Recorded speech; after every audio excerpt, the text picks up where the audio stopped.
Hello बच्चों, आप लोग कैसे हैं? आप लोग अच्छे हैं ना बेटा?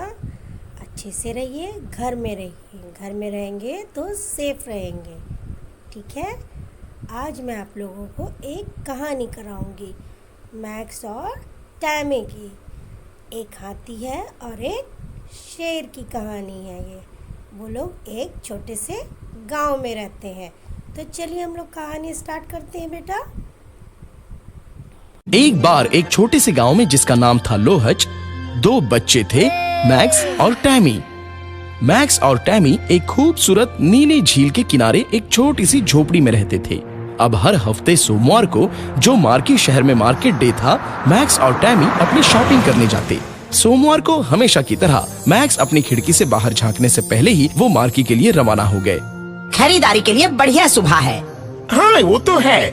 वो आकाश की ओर देख रहे थे। वो तैयार होने के लिए गए, तब अचानक उन्हें गड़गड़ाहट की आवाज सुनाई दी। वो क्या है? मैक्स टैमी को संदिग्ध रूप से देख रहा था। ये निश्चित रूप से मेरा पेट नहीं है। तभी उन्हें फिर से गड़गड़ाहट की आवाज सुनाई दी। ये खिड़की के बाहर से आई है।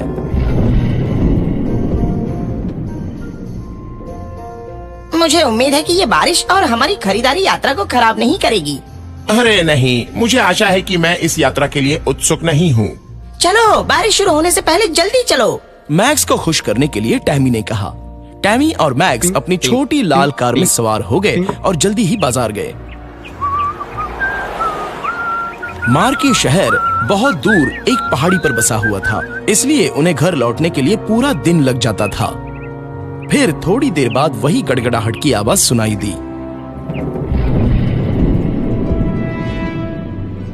झील के बाहर एक विशालकाय सिर दिखाई दिया। ये एक राक्षस था। राक्षस झील से बाहर निकल आया और किनारे पर बैठ गया। मैं बहुत भूखा हूँ और मेरा पेट लड़खड़ा रहा है। मुझे जल्द ही नाश्ता खोजने की जरूरत है। वो इधर उधर देखने लगा और पास में ही एक मकान भी देखा। याहू! ये छत मेरे नाश्ते के लिए ठीक रहेगी। उसने अपनी लंबी खुरदरी जीभ से छत को चाटा। राक्षस ने मैक्स और टैमी के घर की छत को खाना शुरू कर दिया। राक्षस ने आधी छत खा ली और अपना पेट पाल लिया। मेरा पेट भरा हुआ है, लेकिन छत के बचे हुए हिस्से को मैं कैसे छोड़ सकता हूँ? तो वो बैठ गया और छत के शेष हिस्से को खा गया। ये तो वाकई स्वादिष्ट था, दानव ने कहा और अंत में संतुष्ट हो गया। उस शाम जब मैक्स और टैमी घर लौटे तो बिना छत के अपना घर देखकर हैरान रह गए। अरे बाप रे, हमारी छत गायब हो गई है। ये कैसे हो गया? दूर होने पर भयानक तूफान आया होगा शायद। मुझे यकीन है कि मैंने आज सुबह गड़गड़ाहट की आवाज सुनी, तो शायद हुआ भी होगा। अब छत की मरम्मत शुरू करने के लिए बहुत देर हो चुकी है। चलो कल सुबह काम शुरू करते हैं।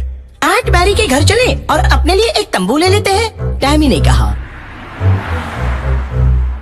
आंटी मैरी का घर बहुत दूर नहीं था, इसलिए वो जल्द से लौट आए और एक तंबू लगा दिया। उन्होंने फिर एक कैंप फायर जलाया और उसके सामने बैठ गए। हे टैमी, मैं गिटार पर जो भी धुन जानता हूँ वो सब बजाऊंगा। मैक्स ने स्थिति को बेहतर बनाने की कोशिश की।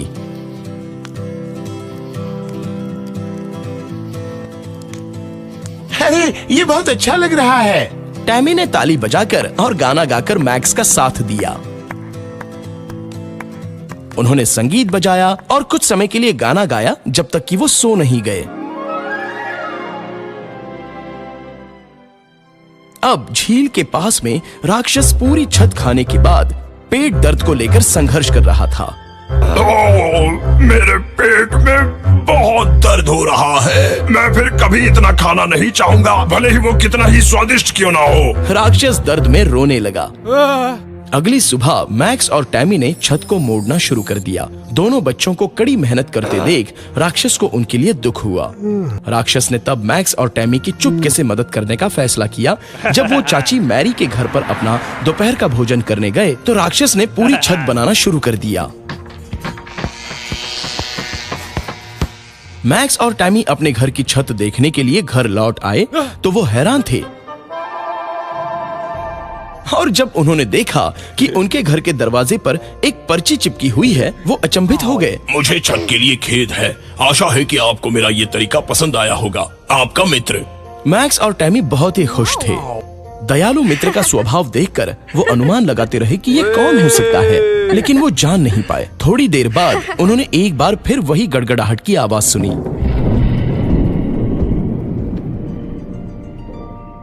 लगता है किसी ने आवाज लगाई। हाँ, आप सही हैं। यह फिर से राक्षस था, लेकिन इस बार वो खुशी से नाच रहा था। देखा बच्चों, आप लोगों ने मैक्स और टैमी की कहानी कैसी लगी? अच्छी लगी? एक राक्षस उनके घर का छत खा लेता है, फिर वो कितना पछताता है ना?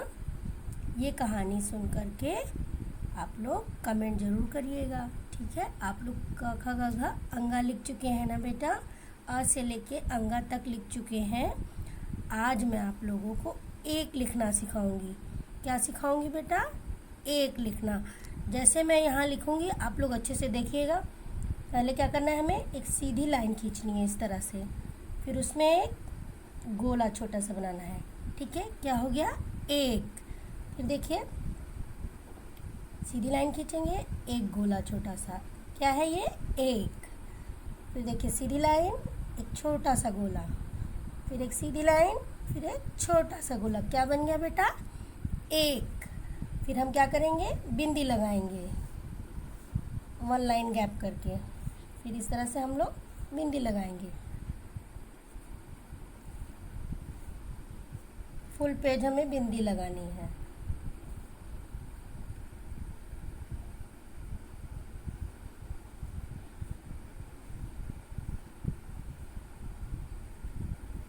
जो भी आपके घर में बड़े होंगे उनसे कहिएगा, सीधी सीधी लाइन खींचेंगे, ऊपर वाली लाइन में वो लिखेंगे एक, फिर उसके बाद फुल पेज वो बिंदी लगा देंगे। फिर आप लोगों को उसी बिंदी पे पेंसिल रख के सीधा लाइन खींचना है, एक छोटा गोला बनाना है।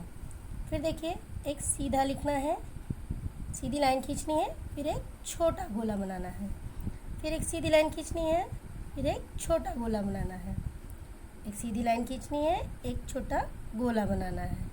ये देखिए जैसे मैं बना रही हूँ, इस तरह आप लोगों को फुल पेज बनाना है। पहले आप लोग पहली लाइन करेंगे, उसके बाद दूसरी लाइन, फिर तीसरी लाइन, चौथी लाइन। इस तरह गुड राइटिंग में आप लोग चारों लाइन कंप्लीट करेंगे। आज आपको होमवर्क क्या है? एक। आप लोग को मैंने 1 से 5 तक गिनती पढ़ाई है ना, उसी का आज हमने क्या दिया आपको होमवर्क में? एक लिखने के लिए दिया है। तो जब आप एक लिखेंगे तो बोल बोल के एक एक एक एक एक, इस तरह से बोल बोल के गुड राइटिंग में राइट करेंगे आप लोग, ठीक है?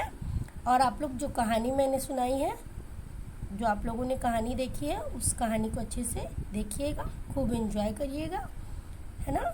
घर में रहिए, कहीं मत जाइए, अच्छे से पढ़ाई करिए, और जो भी वीडियो देखिए कमेंट ज़रूर करिए। कमेंट करेंगे तभी हमें पता चलेगा कि आपने हमारा वीडियो देखा, ठीक है बेटा? नेक्स्ट वीडियो में मैं दूसरी चीज़ पढ़ाऊँगी। Okay, bye.